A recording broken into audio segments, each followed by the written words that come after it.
Magandang araw sa inyong lahat. Ako po si Alvin Barcelona at kayo ay manonood ng The Feast Light. Ang The Feast ay isang pagtitipon ng Light of Jesus Family na pinasimulan ni Brother Bo Sanchez. Ito ay nagaganap sa lahat ng sulok ng bansa at sa buong mundo kung saan may pagtitipon sa pangalan ni Jesus at nakakaranas ng pag-ibig, ng pag-asa at pagpapalalim ng pananampalataya na maaari nyo rin maranasan at gawin pagkatapos yung manood sa pagbabahaginan o sharing ninyong magkakasama gamit ang mga reflection guides na ibibigay pagkatapos ng talk na inyong mapapanood.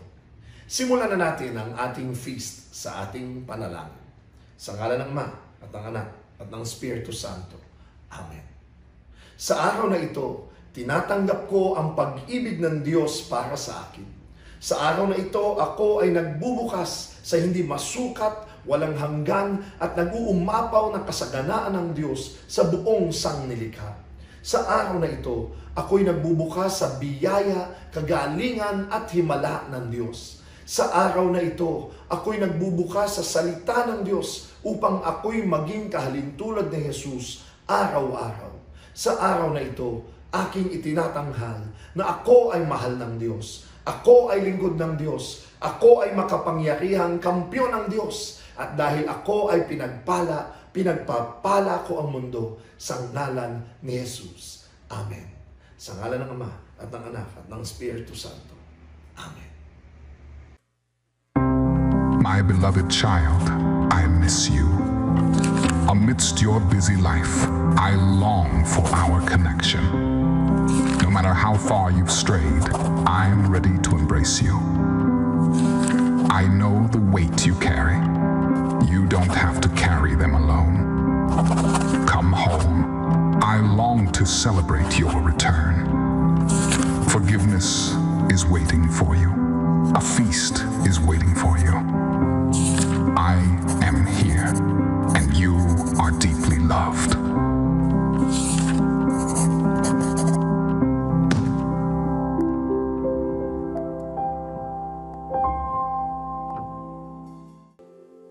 And welcome to the continuation of our powerful talk series, Dear Prodigals.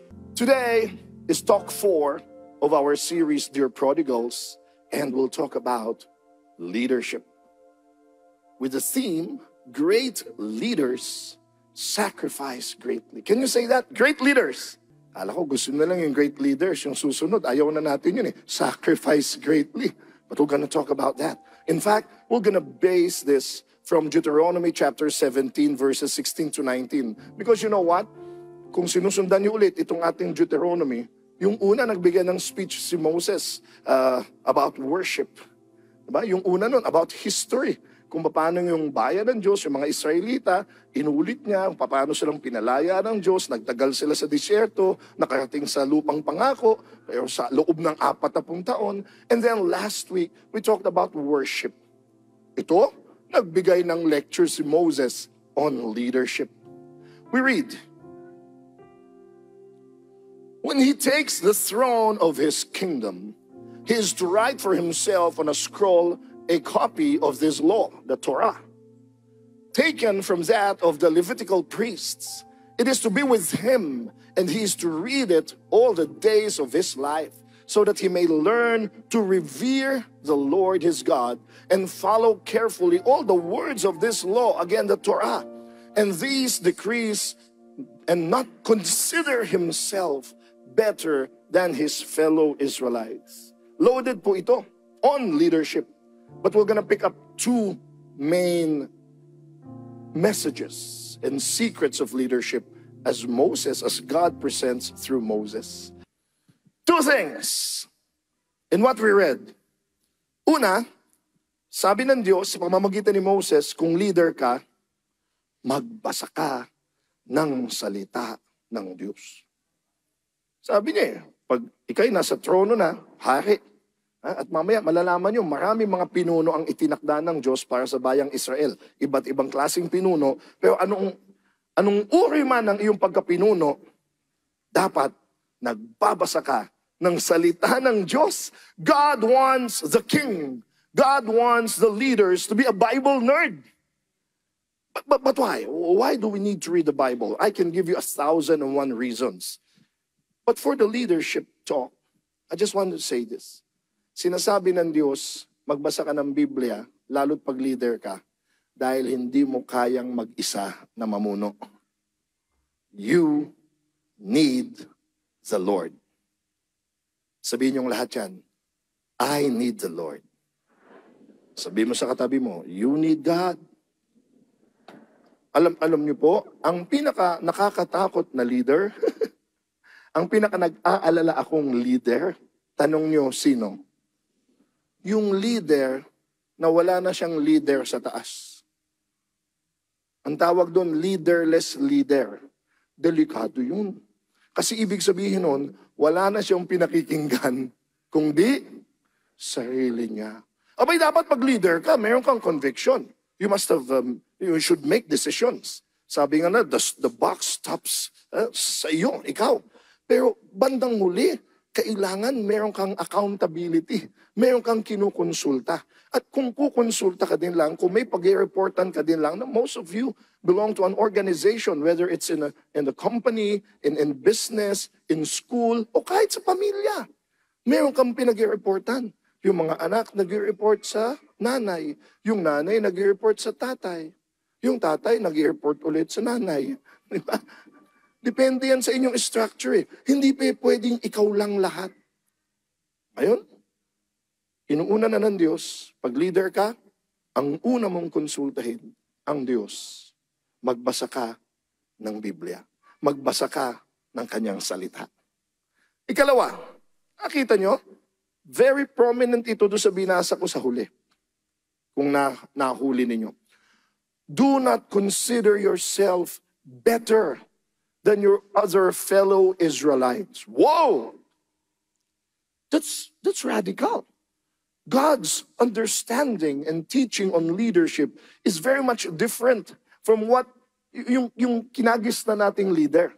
Di ba kasi pag leader ka, ikaw yung pinapayungan, ikaw yung pagbubuksan ng pinto, ikaw yung laging nasa puno ng mesa, sa yung mas masarap na pagkain, sa yung special na treatment. Sanay tayo sa ganyan eh. Yung leader ang palaging nauuna at mayroong special preference. Ay, ano sabi ng Diyos? Pag leader ka, consider yourself equal to all. Radical yan. Bakit? Nabanggit ko na sa inyo yan nung nag-grand feast tayo eh. Radical yan nung panahon nila dahil sa iba't ibang mga paniniwala ng kanilang mga kalapit bayan o kalapit mga lahi. Bakit? Sa ibang mga bansa, bawa sa Egypt, kalapit nila yan. Kasama na sa kasaysayan ng Israelites. Ang mga pinuno, Diyos. Kahit naman ngayon, di ba? May mga pinuno, hindi ko nababanggitin yung mga bansa, na respeto natin yun, pero yung mga pinuno, whether emperor or king, sila yung manifestation ng Diyos sa lupa. Kaya divine sila eh. Di ba? Kulang na lang, sambay hanggang ngayon. May mga bansang ganyan. Sinasamba nila yung kanilang pinuno. Bakit? Diyos yun. Ay, binago ng Diyos o binago ni Yahweh. Ay, huwag kayong gagaya. Di ba lagi yan sa mga binabasa natin? Huwag kayong gagaya doon sa mga kalapit bayan nyo. Hindi. Kayo, bibigyan ko kayo ng leader. Bibigyan ko kayo ng hari. Bibigyan ko kayo ng mga pinuno. Pero kayong mga pinuno, tabla-tabla kayo.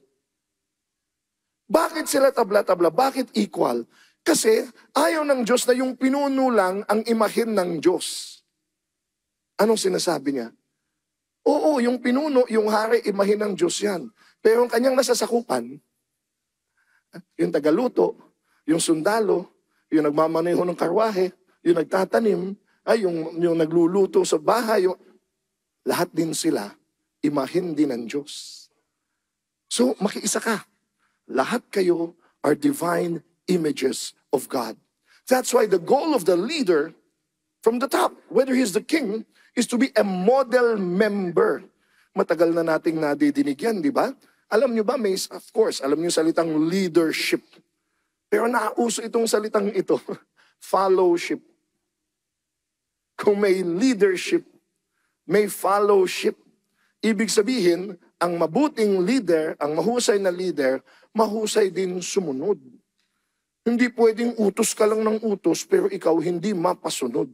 Kaya yan ang sinasabi ng Diyos. Ipakita mo sa kanila na ikaw ang pinuno, ikaw ang unang sumusunod. Sumusunod ka sa Diyos at kaisa mo ang buong bayan. Ang galing, no? Palakpakan natin ng Diyos. Palakpakan natin ang napaka-radical niyang turo sa atin ng leadership. And why is God so particular on leadership? Alam nyo, this world has seen, especially in our time, leadership gurus. Isa dyan si John Maxwell. I'm sure many of you know him, might even have attended his seminars or read his books. I'm a fan. At sabi ni John Maxwell, everything rises and falls on leadership. And so true. Ngayon at noon, alam ng Diyos yan. Ang bawat organisasyon, mula sa pamilya, hanggang sa negosyo, hanggang sa paaralan, hanggang sa simbahan, hanggang sa spiritual community feast, tandaan nyo ito, reflection yan ng leader. Every organization is a reflection of its leader. Kaya mahalaga yung leader. Siya yung kukumpas. Siya yung magbibigay ng vision. Dito tayo. Siya yung magbibigay ng inspirasyon. Ra, ra, ra, go, go, go. At siya yung magmumodelo. Kaya imagine ninyo, kung walang hiya yung leader, kung swapang yung leader, kung tamad yung leader, mahahawa niya yung organisasyon. Mahahawa niya yung pamilya. Mahahawa niya yung negosyo. Mahahawa niya yung institusyon. Kaya ang Diyos, umpisa pa lang, pinagsasabihan na niya yung leader. Tinuturuan niya. Ina-anoint nga yan eh. At sinasabing ko, ano gagawin mo, yun ang magiging refleksyon ng lahat.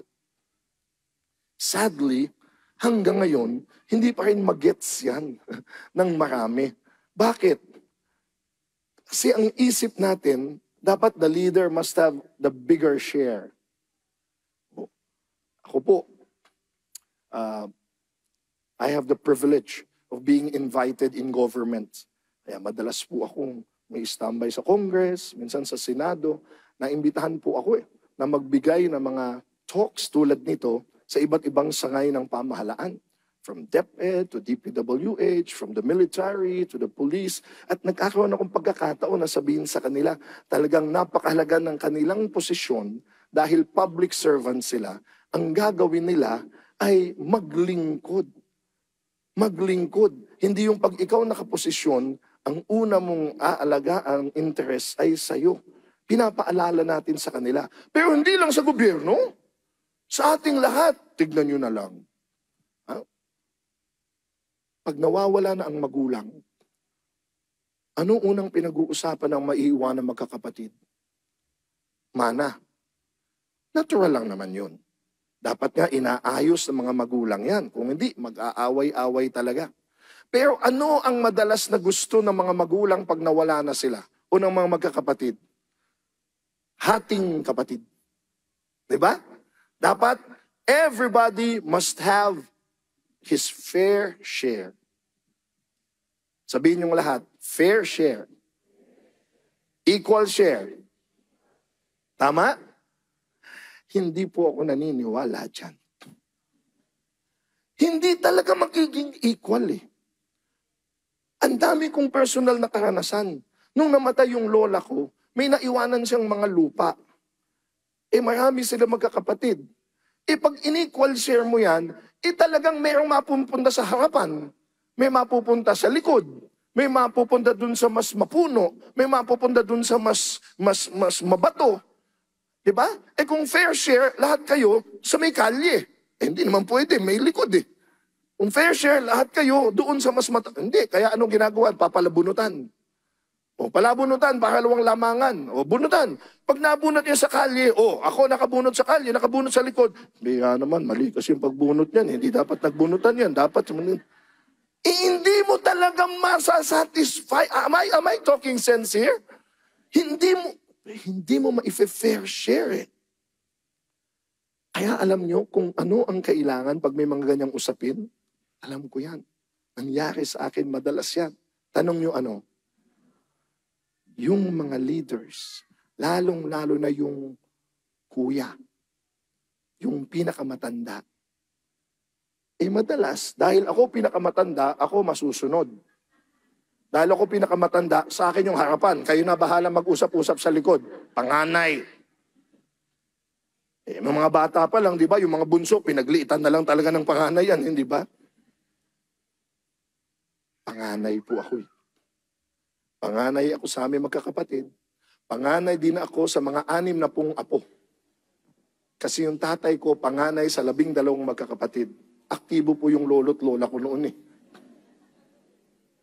At dahil ako panganay, sa aming angkan, sa aming magkakapatid, they look to me. They look up to me kung ano sasabihin ko. Ngayon makinig kayo. Pag ako unang naging gahaman, lahat yan magiging gahaman. Kaya noon pa, tinuruan na ako ng Diyos, tinuruan ako ni Bo Sanchez, na kung gusto mong maging leader, ikaw ang unang magparaya. Ikaw ang unang magbigay.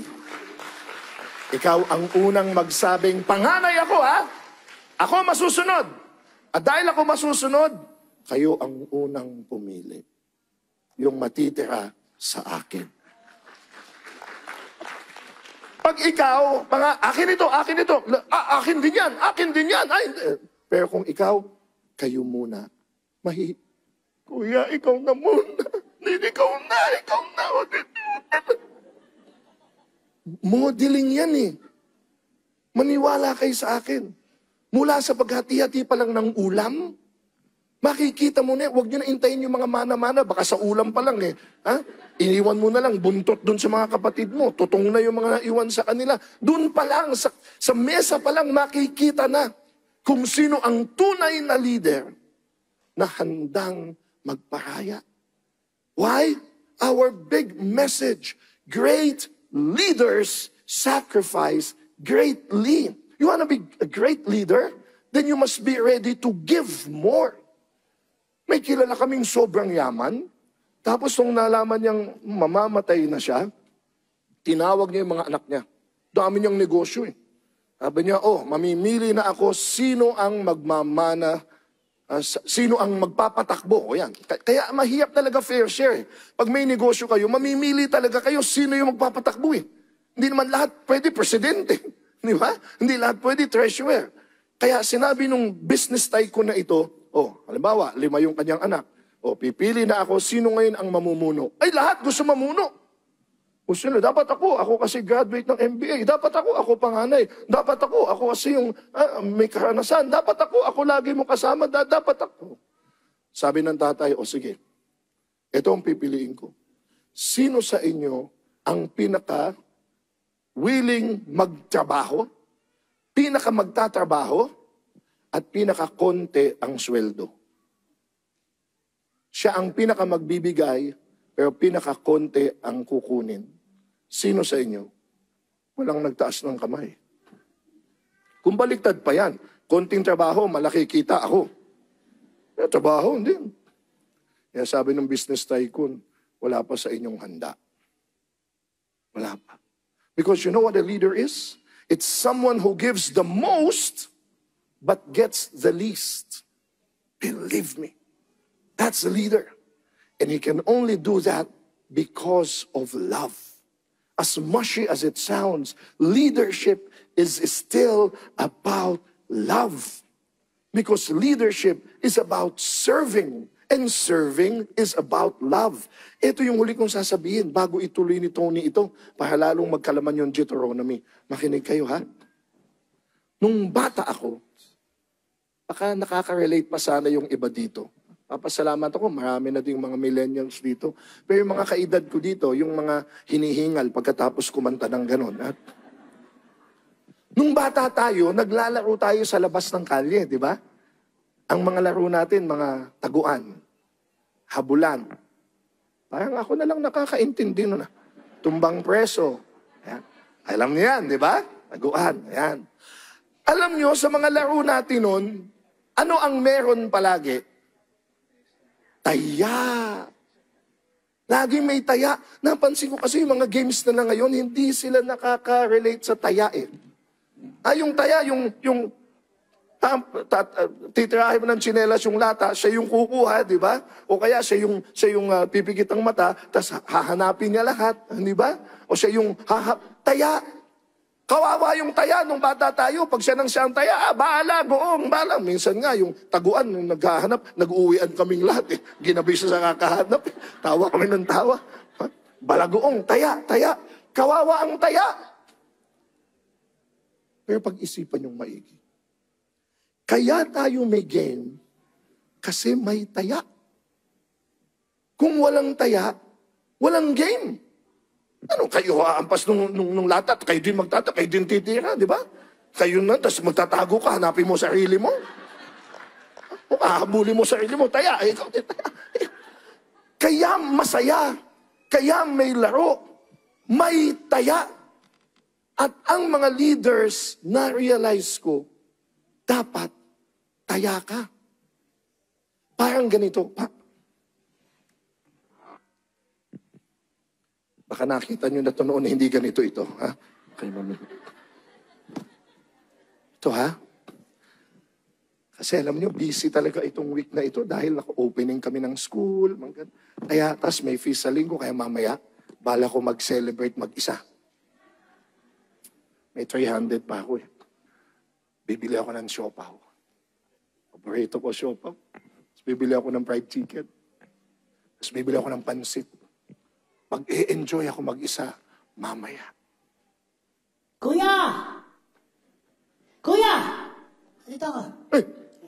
Oo. Kamusta? Kapatid kita? Ay, parang malayo, ano? Lumipat lang tayong PICC. Karoon na ako. Kuya, kamusta? Christian! Namiss ko po kayo lahat. Oh! Ay, kuya! Kamusta ka na? Ano ba ulit? Di, mag-a-apply ako.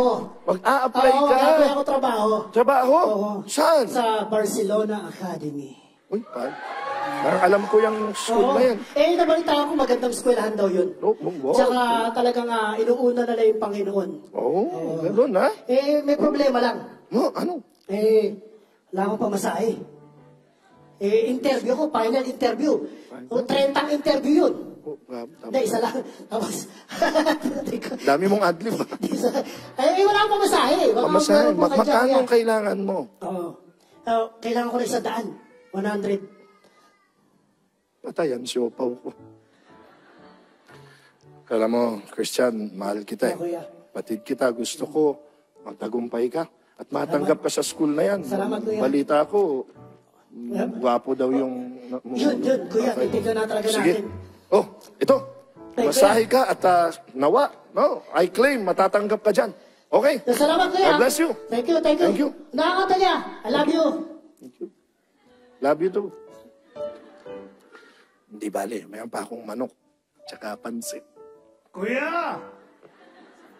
Nandito ako, kuya. Kuya! Parang multi-leveling, left and right. Kapatid din kita. Kuya mo pa ako? Since birth? Since birth? Oh, kamusta, Nelson?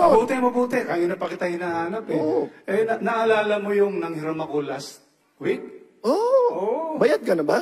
Hindi pa. Hindi pa. Kasi may nag-imbita sa akin. Oo. Maganda daw yung ministry doon sa PICC. PICC? Oh, dati daw, aliw sa Star Cinema. Star Cinema ba? City. City ba? Oo. Sunod. Nasa PC. Aliw na ngayon. Sama sa script yun. Oh. So? Bumalik daw ng PICC. Oo nga.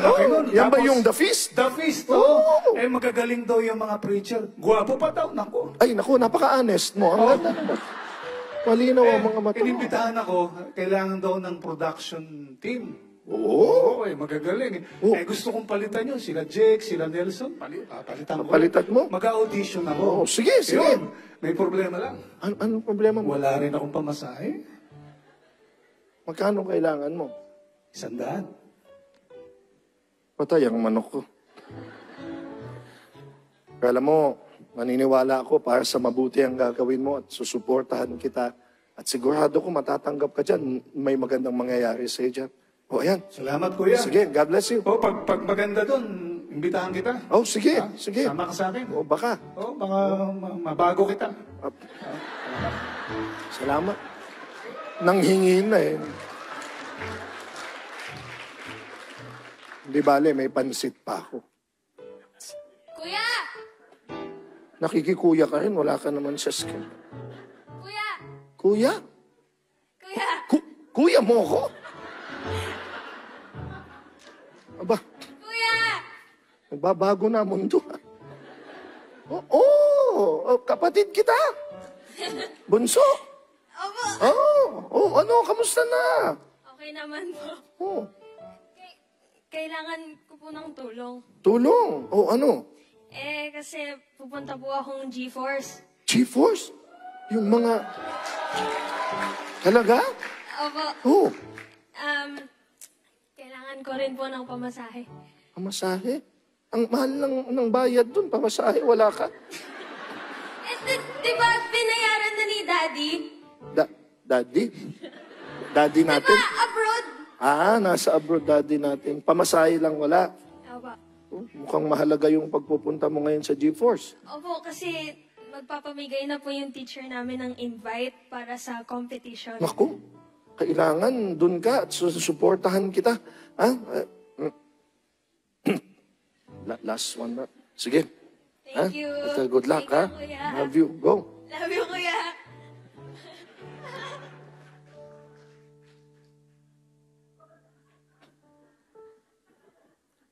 Wala nang siopaw. Wala nang manok. Wala pang pansit. Pero di ba, kwento ng marami sa atin yan. Mga kuya, mga ate, mga tatay, mga nanay, na minsan ibibili na lang natin para sa sarili natin. Ibibigay pa natin sa mga mahal natin. At ang kaligayahan nila ay kaligayahan din natin. Kaya, but wait, there's more. Alam nyo, ang Diyos, nakikita lahat yan. At ang Diyos, hindi mo matatalo sa pagbibigay. Kasi hindi pa tapos yung kwento. Kinahapunan, ganito nangyari. Kuya! Wow, Christian! Kamusta? Kamusta na? Saya ko! Kamusta yung interview mo? Grabe, kuya. Nakapasa ako sa Barcelona Academy. Wow, nakapasa Sobra. ka? Mataas Tapos- standard dun Paano ka Ay, nakapasa? grabe. Nakita ko yung personal namin presidente doon. Ang guwapo. Nakapasa ka nga. Grabe. Tapos, wala pa. Nakag-sign-in bonus agad ako. Sign-in bonus. Meron agad. Kahit Generous, kamamasa ko ng interview, meron sign-in bonus. Alam Talaga? mo naman doon ang patakaran. When we meet, we eat. When we meet, we eat. Oh. So kung nagkainan kayo doon. Nagkain na kami doon. Galing. Kaya, kuya, meron po akong pasalubong sa'yo. Baliktad. Siopaw. Para sa'yo, kuya. Siopaw yan. Ang laki. Ang laking sopa. Kalahati niya asado, sisig, tsaka pakbet niya. Siopaw pakbet. Oo. Salamat. Para sa'yo, kuya. Thank you, Congratulations. Thank you. Kuya! Wala! Ay, nawala yung mic. Oh, Kuya! wala din si Nelson. Ako! Kamusta? Kamusta yung punta mo Ganda, sa kuya. feast? Nakarating ako ng PICC. Talaga? Ay, talaga palang magaling yung preacher. Alam mo pangalan niya? Si Alvin Sanchez. Ang galing. Okay na sana eh. Okay. Medyo awig kayo, kaya imbitahan kita. Naku, mababago buhay mo to. Ay, talaga? Kailangan makinig Sana, ka. Pagkatapos no, naku, sa meeting room 1, punong-puno, naglipatan pa ng silya, punong-puno. Talaga? Natanggap akong production. Uy, congratulations. Proud of you. Mahal siya. Ang saya pala doon. Akala nyo, pagkatapos ng feast, may pakain pa si Alvin Sanchez. Oo. Baka asahan na mamaya to. Script lang yan, no? Script lang. Okay. Sige, tuloy mo. Ang dami sobrang pagkain. Talaga? Kaya binigyan pa kami bilang welcome bukod sa novena to Gaslam. First timer ha. Mga first timer, pinakain talaga. Talaga? May kape, Kaya inuwihan kita yung paborito mo. Ano? Chooks Baliwag Lechon. Wow! Maraming salamat. Paborito ko talaga to. Congratulations sa inyo. Maraming salamat. Thank you. Kuya! Kuya! Oh! Aya, kamusta na? Kamusta na yung seahorse? Seahorse ba yun? Kuya, Oh, kamusta? na-invite ako! Uy, totoo yan ha? Nakuha ka? Uy, Wow! Nakuha kang mag-compete sa saan? G-Force. Sa G-Force? Competition. Talaga? Naku, proud na proud ako sa iyo. Proud naman. Congratulations. Congratulations. Dahil doon, Oh. nag-celebrate kami after. Talaga? Oh, anong kinain nyo? Nagpakain kami and may pinauwing pagkain. Anong Yung pinauwi? May surprise ako sa'yo. Parang alam ko to ah. Parang catering pa. Parang lechon ito ah. Favorite mo, pansit! Wow! grabe yung pansit yun ah. Kita mo naman talaga. Talagang hindi mo matatalo ang Diyos sa pagbibigay.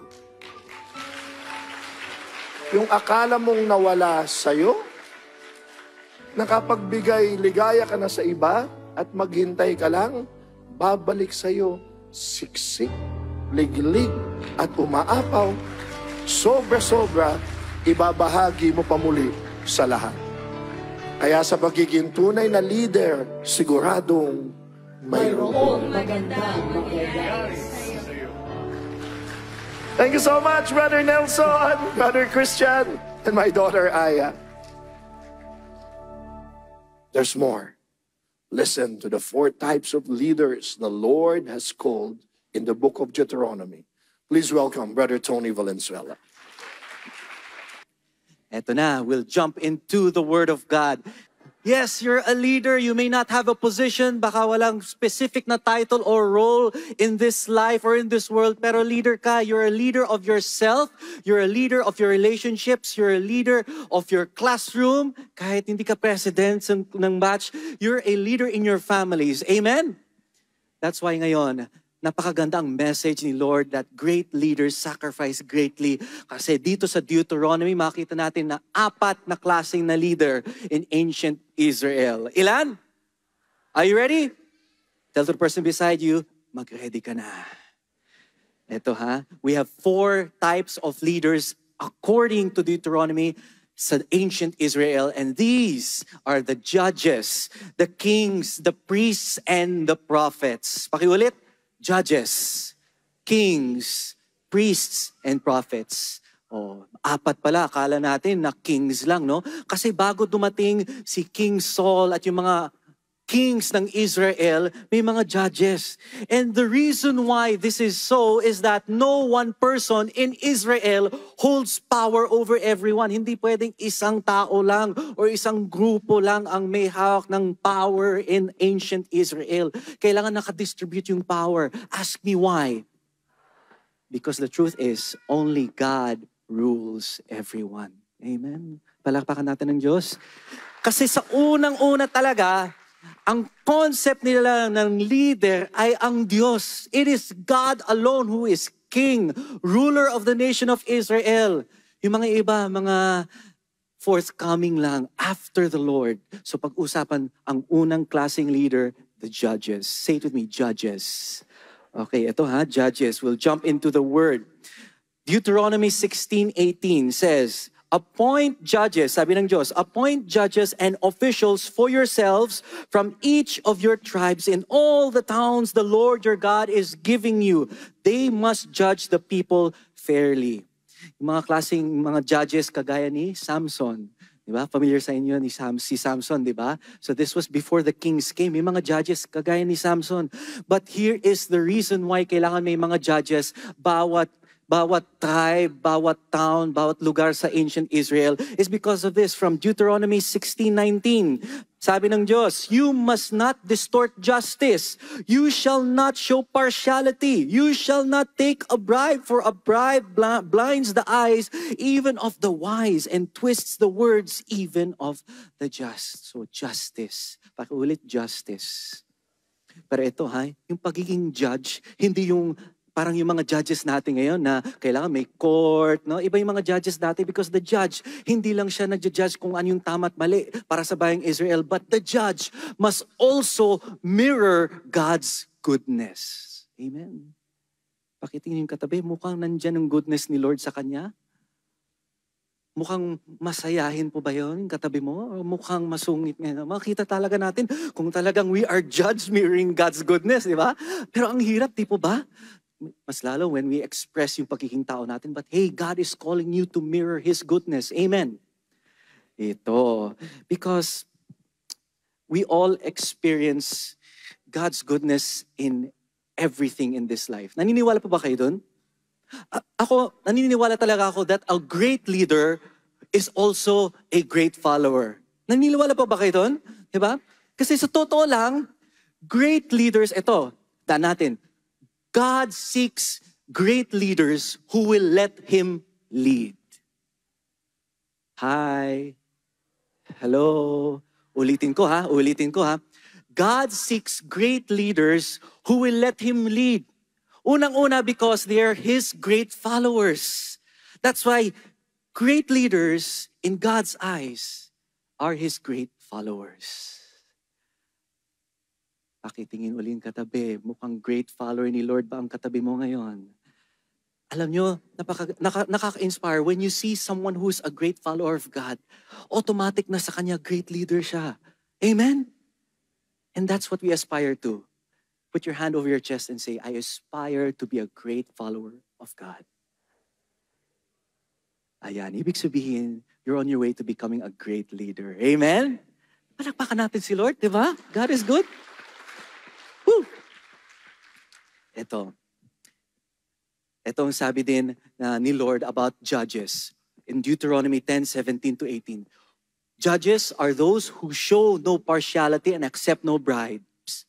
He defends the cause of the fatherless and the widow and loves the foreigner residing among you, giving them food and clothing. That is why, dear friends, real leaders are also good judges because alam nila that real justice is God's mercy. Hi. Hello. Ang problema natin kasi mga tao, we decide for ourselves by our own wisdom and rationality. Ito tama. Ito yung tama. Ito ang mali. So that's why, mabuti naman, ang end of days judge talaga natin ay si Lord, hindi tao. Amen? Kasi pag tao ang judge sa katapusan ng mundo, nako, siguro ang daming sa atin na pupunta ng impyerno, di ba? Pero God's justice is His mercy. Pakuulit, God's justice is His mercy. Amen. That's why real leaders, dear friends, must represent God's goodness in the world. Pero not just represent God's goodness, real leaders must also see God's goodness in the world and in everyone. Grabe. And when I say in everyone, pati mga kaaway mo, kahit mga enemies. Kaya nyo ba yun? To see God's goodness sa mga may utang sa'yo. Kaya ba? Sisingilin mo, hanggang ngayon, wala pa yung 1,000 ko. Siguro, kung ako, nasa lugar ni Brother Alvin kanina, oy, bukas, ibalik mo yung 100 na yan. Siguro ganun ako. No? Pero, di ba, real leaders are willing to sacrifice. Ito, when you meet, because I used to work sa isang NGO, no? Isang Christian humanitarian organization. And ang trabaho ko doon ay dati marketing executive assistant and media specialist, media engagement specialist. So, ang mga kausap ko halos on a daily basis, hindi lang mga clients na hinanap namin ng pang-sponsoran ng mga bata, mga celebrities. Ay, nakahalubilo ko na si Ted Filon, si Karen Davila, si Miriam Kimbao. Pero while meeting these potential sponsors, also on a regular basis, kausap ko yung mga sponsored kids, yung mga nasa province, no? Yung mga families na kaya pag-aral yung mga anak nila. And these are yung talagang mahirap, mga lowest of the poor. And when I meet with the celebrities, one day, kinabukasan, mga kids, mga poor families, nakita ko ang Diyos in both. Diba? Kahit saan nandiyan ang Diyos because we're all hungry for God's love. Amen. Uli, pakitingin yung katabi mo, mukhang gutom na yung katabi mo sa pagmamahal ng Diyos. Dapat ang prayer natin, mga kapatid, ngayon, alam ko, pagkatapos ng session natin dito, ay saan ako pupunta? MOA tayo? Blue Bay? Saan tayo? Di ba? We usually nagiging self-serving. But a great leader serves others. Diba? That's why our personal prayer should be, I pray, itong personal prayer natin. Lord, I want to see these beautiful people as your kings and queens. Each of them as God carriers. Regardless kung celebrity man yan, o kaya orphans, the widow, the lost, mga mahihirap, jeepney driver. Diba? Diba? Mga janitor, janitress. Di ba napakabilis lang, makita mo, mamaya pag pumasok dito sa room na ito, si Piolo Pascual, lahat, gusto nyo mag-selfie na kagad, no? Pero sinubukan nyo ba mag-selfie sa mga servants? Sinubukan nyo na mag-selfie sa prod, di ba? Ito, we have our deaf and hard of hearing ministry na kasali ngayon. Can you give them a round of applause? Ako mamaya, I want to have a selfie with them kasi first time kasama natin sila. Di ba? Napansin nyo? Alam nyo, everyone is an image of God. Regardless kung anong status mo sa buhay. Amen?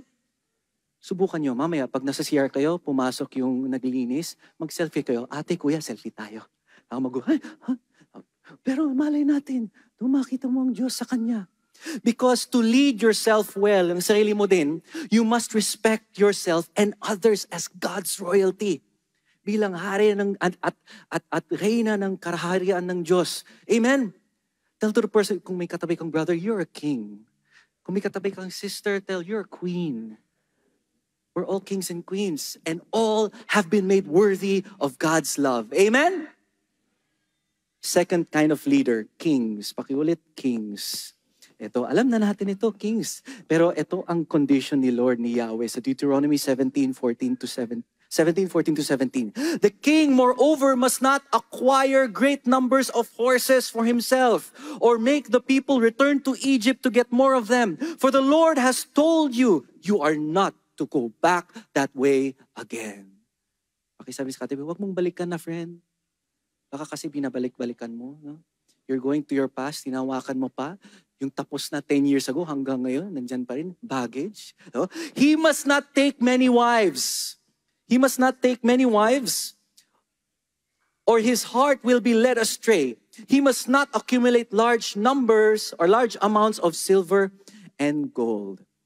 May tatlong categories dito na dapat hindi gayahin ng hari ng Israel. Kasi nung pumasok sila sa promised land, tandaan natin, may mga neighboring, may mga katabi silang mga tribes na mga may Diyos-Diyosan sila and may mga kings na inggit ang bayang Israel sa kanila. Bakit sila may mga hari? Tayo wala. But the prophets were telling that, okay lang na wala tayong hari kasi ang hari natin ay si Lord. Pero ito ang sabi ni Lord, sige, papayagan ko na magkahari kayo. But these are my conditions. First, the king must not acquire great number of horses. Bakit? Kasi pag may mga horses ang hari, ibig sabihin powerful. All sovereign siya. Kasi pag talagang may dumating na hari na nakasakay sa kabayo, ay, ito talagang royalty. That's why nung si Jesus na pumasok sa Jerusalem nung Palm Sunday, saan nakasakay si Jesus? Sa donkey, di ba? Hindi horse, hindi kabayo. Kakaiba si Jesus. Second, the king must not take many wives. Siyempre, mahirap ito. Pero if we know the story of the nation of Israel, mga hari after Saul, kahit si Haring David, kahit si Solomon, nagkaroon ng maraming concubines, maraming wives. Sablay din yung mga kings ng bayang Israel. Nagkaroon ng maraming asawa. Pero Old Testament yun, ha? Kasi siyempre, ginagaya-gaya nila yung mga tribes, no? ng time na yon. Third, the king must not accumulate large amounts of silver and gold. Now, it's not wrong to earn wealth. Tandaan natin, okay? Huwag lang yung sobra-sobra. In short, huwag maging attached. Okay, sabi sa katabi, friend, huwag ka maging attached. Baka attached yung katabi mo sa mga bagay-bagay, sa mga material possessions, sa worldly status, sa fame, sa pagiging influencer, sa followers, sa emoji, sa comments. Huwag maging attached. Okay? Amen? In summary, leaders must trust in God. Amen? Palapakan natin ng Diyos. The third kind of leader, priests. Ito, priests. Siyempre yung mga pare. No? We go to Deuteronomy 18:1-12. The Levitical priests. Ito yung mga pare nila, mga Levites. Indeed, the whole tribe of Levi are to have no allotment or inheritance with Israel. Tanda natin mga tribes, Reuben, Gad, lahat, Issachar, lahat sila may kanya-kanyang lupain. Pero ang tribe ni Levi, wala. Wala silang lupa. Ito, this is the reason why. They shall live on the food offerings presented to the Lord. Sila ang tagapamahala ng templo, yung holy things, no? For that is their inheritance. They shall have no inheritance among their fellow Israelites. The Lord is their inheritance, as He promised them. Diba? Kasi nung time na yon, iba nung panahon dati, talagang pag may lupa ka, mayaman ka na. Diba? Minsan, yung mga hasindero talagang mayaman, no? Talagang pag nakita, kamusta ng aking hasindero? Hacienda, kamusta? Ganun talaga, no? Pag may lupa, parang mayaman. Kasi in those days, land means food. Pakiulit, land means food. Kasi when they have land, they can take care of the land at may pagkain, may food. Pero ito, when God allowed the Levites to not have any land, anong sinasabi ni Lord sa kanila? Sa bayang Israel, is that leaders depend on their followers. Masasabi nyo ba ang isang leader ay leader kung walang followers? Ang hirap, no? Ang hirap din pag yung followers walang leader. Diba? No, hindi pwede, lone wolf siya. Kailangan may followers. And the followers support the leader as the leader listens to the followers. Amen? Yan ang role ng Levites. Sila ang mga pare, but they are dependent on the people. Pero ang nangyari sa panahon ni Jesus, yung mga priests, yung mga scribes, Pharisees, talagang taas noo sila, talagang proud na proud. When in fact, they were dependent on the giving, the tithes, the generosity ng mga tao. That's why kami ni Brother Alvin, mga feast builders, mga leaders, hindi pwede kami magyabang. Kasi sa totoo lang, although kami ang mga leaders, we're dependent on what you give, on your presence here, on your tithing every Sunday. Amen? So kung wala kayo, walang feast. Palakpakan natin ng Diyos. At palakpakan nyo naman sarili nyo. The fourth and last type of leader. Ito ang pinakamatindi sa lahat. Mga prophets. Pakiulit, prophets. Sabi daw ni Yahweh sa Deuteronomy 18:18, I will raise up a prophet like you from among their fellow Israelites. I will put my words in his mouth and he will tell the people everything I command him. May tinutukoy dito si Yahweh through Moses.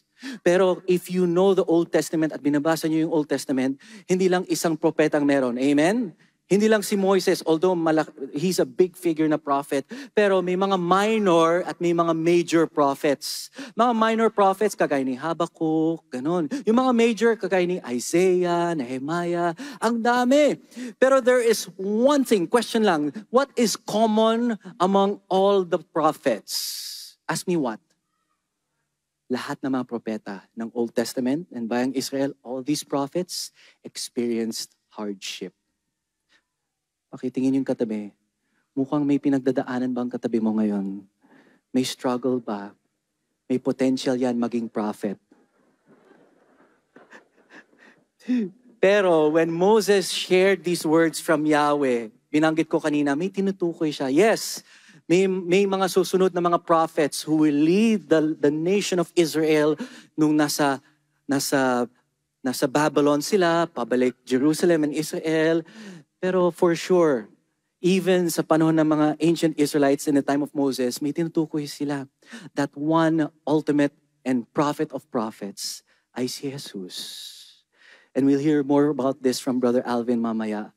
Pero di ba, Jesus, the ultimate prophet, the ultimate king, the ultimate priest and judge, he suffered too. Namatay siya sa krus.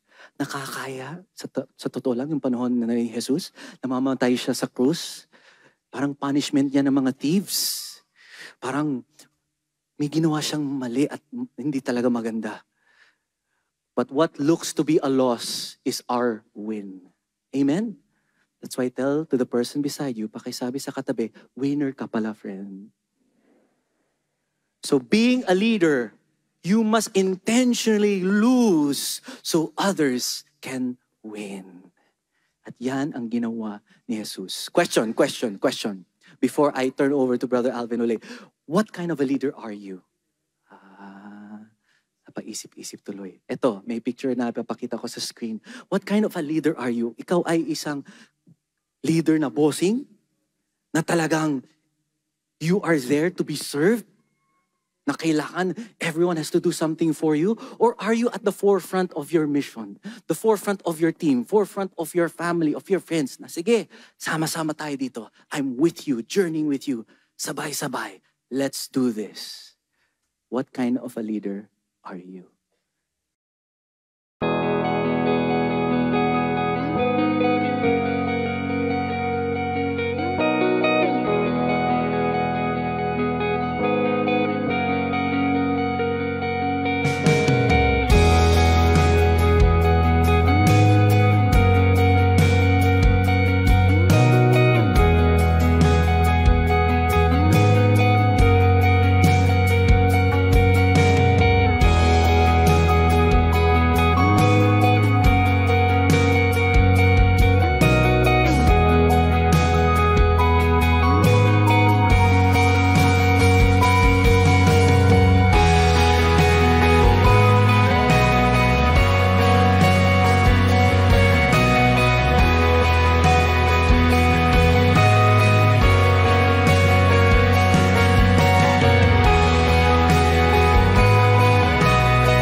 Jesus, I offer with my full trust and my full love. And I believe you will bless me more so I can give more. In Jesus' name, amen.